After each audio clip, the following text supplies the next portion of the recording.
How's it going, everybody? Texas Man here. I hope that you guys are all having a great day. If you guys would, please give this video a thumbs up. If you guys do really enjoy it, subscribe. Of course, if you guys have not already. Also, do me the biggest favor of all, hit the bell notification button so you guys don't miss out on future videos or streams here on the channel.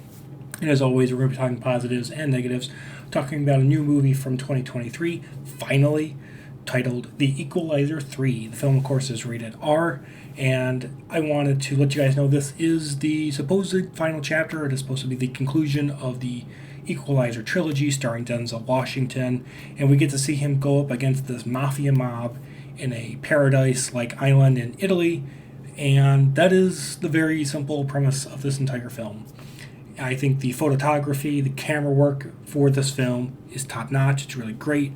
Denzel Washington's performance is really good. He doesn't phone it in. He's 100% invested, and you can tell that he's actually, enjoying his time on screen. I would say that my first biggest problem I have with this movie is it's about an hour and 49 minutes long, and the first hour of the film basically is setup. It is a very slow burn to actually get to what we actually want to see, and that's, Denzel Washington kicking bad guys' butts. But it takes forever to get there. It spends a lot of time trying to get you to care about characters. I just didn't care. I couldn't even tell you a character's name. I really didn't get invested in anybody. The movie is focusing constantly on these really CIA spy-like heavy dialogues. It's focusing on the background and scenery, and of course the action. The film is grim and it's violent, but it's not very memorable. It's basically Denzel Washington just beating bad guys down, and you really don't get to see him do much. He really doesn't do a lot. I know it's not a John Wick movie, but this movie compared to the last two, this movie is not very action packed. It's more drama and dialogue heavy, and I kind of was disappointed. I will say I like this one more than the second one. This one had some more emotional moments and impacts. I thought the photography was much better, but if I wanted to watch a movie about the Equalizer, I'd still stick with the first one. And I know I said this in the first Equalizer review that I did a while back, that the first one is a very self-contained story, and the sequels are probably just going to add layers and more complexity to the character and the world, and that's what this movie does. So, if you've only seen the first Equalizer and you don't watch 2 and 3, you're not missing anything. There is no post-credit scene. There are no spin-offs planned.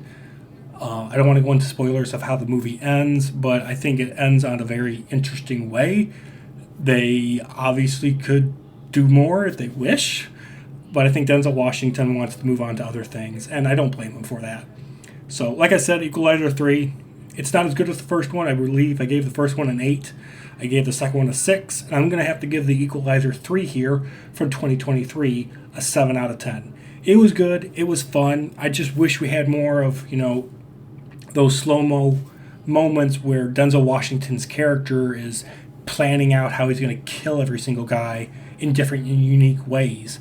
And then the finale kind of it's not like that Home Depot scene in the first movie. It doesn't have that same self-contained atmosphere. It's just him killing guys slowly, or he drugs guys and they die in 6 seconds. It's not very action-packed, and the whole Denzel Washington saved the best of the Equalizer trilogy for the last movie. If that's the case, then these movies were made out of order, because I'm sorry, but I still like the first one more. And looking back, the biggest thing I have of a complaint with the first film is the abundance of language. This movie has some, obviously, but I think the first movie has the most language out of all of them, and that's what hurts it the most for me personally as a critic, and that's why I have to give it an 8 out of 10, is there's so much language, and it's completely unnecessary.